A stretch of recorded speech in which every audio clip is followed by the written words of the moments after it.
Hello again, this is Caleb Buckley with your Supporting School Leaders channel. Thank you for tuning in. I wanted to take a moment here in this video to reflect a little bit about a practice of reviewing your day as a school administrator and deciding what is essential, not essential, what comes towards you as a crisis, and what you can discard as something that doesn't need to be dealt with. And there are many different ways to have a reflective practice. There's a whole literature in schools now about a reflective practice. And what I would like to do is make this video. I'm going to put it up for a while and see what comments come out of it and see if anyone has their own practice they'd like to suggest. Then I'm going to rethink this and I'm going to film it again later after I've had some time to think about it. But let's extemporaneously for a moment walk through what it would mean to reflect on your day and to have a practice. So let's take that first word, practice. So practice is something that you're doing regularly. You want to play an instrument, you're practicing. So practice takes discipline, right? There's a discipline we study of leadership, and that requires a routine that you stick with. So to practice in your reflective practice is going to mean that you have a routine, that you stick with it over time, and you're doing it regularly. Now, what do we mean by reflective? Mirror is reflective.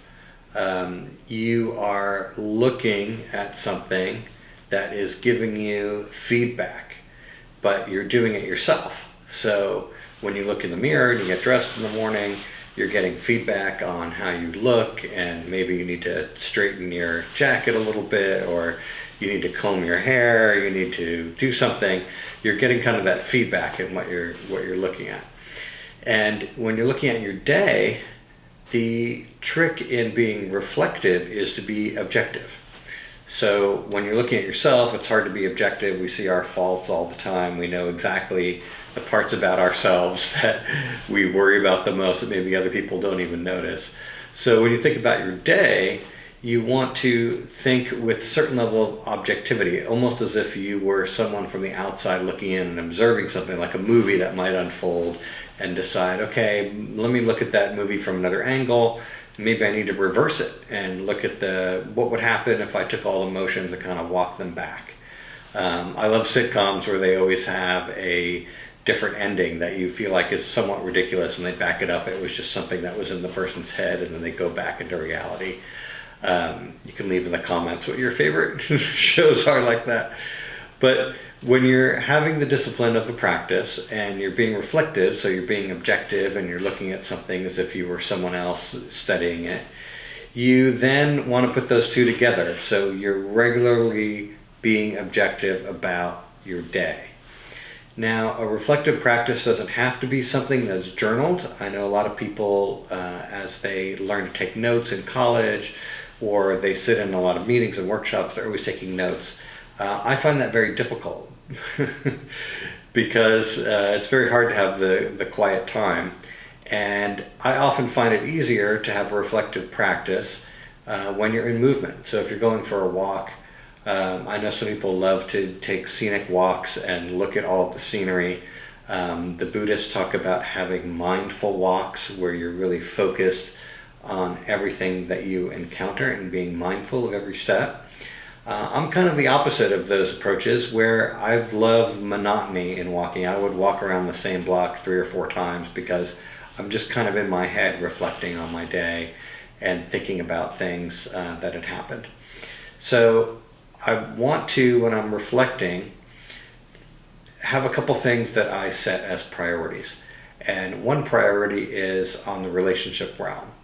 So having a reflective practice where you're thinking about people that you've encountered, maybe encounters that went well, maybe ones that didn't go well, but you want to kind of go through your day and think about who are all the people that you've come into contact with.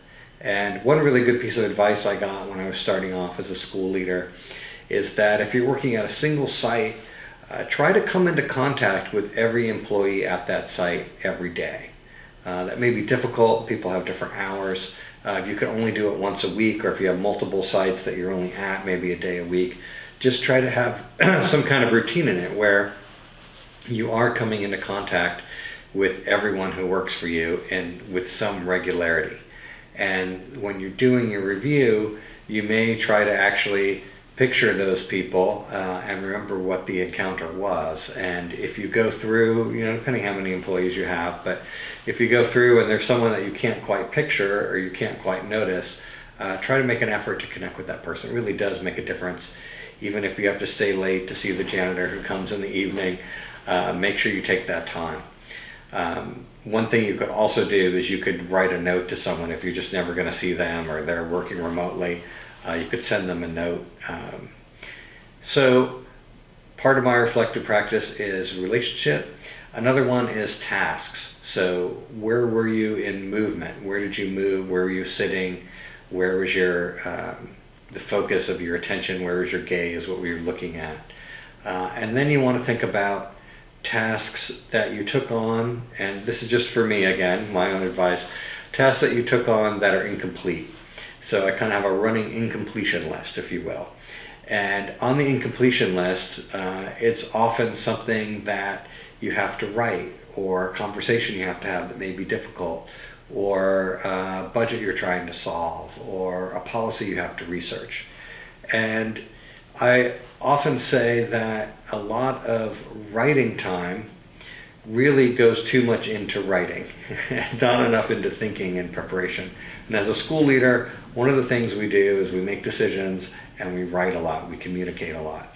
So thinking about communications that are coming is something that if you're reflecting on, then you can also sit down and produce more quickly. So, which leads me to another thing of reflective practice, which is production. And if you are in a leadership role, everyone around you is counting on you having excellence, counting on you pushing yourself as hard as you can to excel, to make things happen, to be decisive, to change the organization, to lead in a certain direction. And so what are those points of directionality, points of decision that you've had during your day? And where do those have to come in so that you can build on them maybe in your next day? So think about this, reflect on your schedule, and I have a video on some time management skills. Reflect on evaluating other people's work, reflect on your own day, and I'm a huge fan of Dr. Covey's work on reflecting on the different quadrants of high priority, low priority, things that you have to do right away, things that are kind of long-term, low priority that maybe you just want to touch on. But when you're having your reflective practice, you're looking for the essential. And so all those little things that came to you about where the water cooler should go, or how the mail's going to be opened, or did the recycling get put out, those are not consequential for your position. It's not what you were hired to do. And so you can have those come up in your review and just let those go and focus on what are the common threads, what are the important things, where did you have the greatest impact, and where you need in the future. And lastly, I'll just close with this idea that you can't really have a reflective practice just at the end of every day. I need to do it a couple times a day. I might do it in thirds, take the first third of my day, the second third of my day, maybe at lunchtime on a walk, because you can't do all these things right before sleep. You'll be asleep in no time. But what you really need to do is to have a weekly review. And this is Friday afternoon, this is Saturday, this is Sunday before you come to work, this is Monday morning before everyone else comes to work.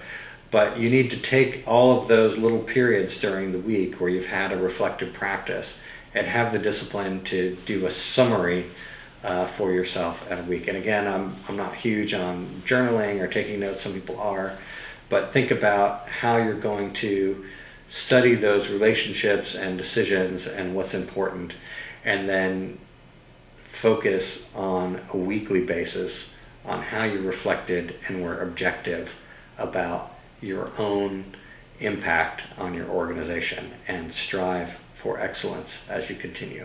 Thank you very much for watching. I'm Dr. Caleb Buckley. This is a channel dedicated to supporting school leaders. If you subscribe and hit the little bell, we have premieres of shows all the time, so you'll get something in the future that might be of interest to you. Thank you very much.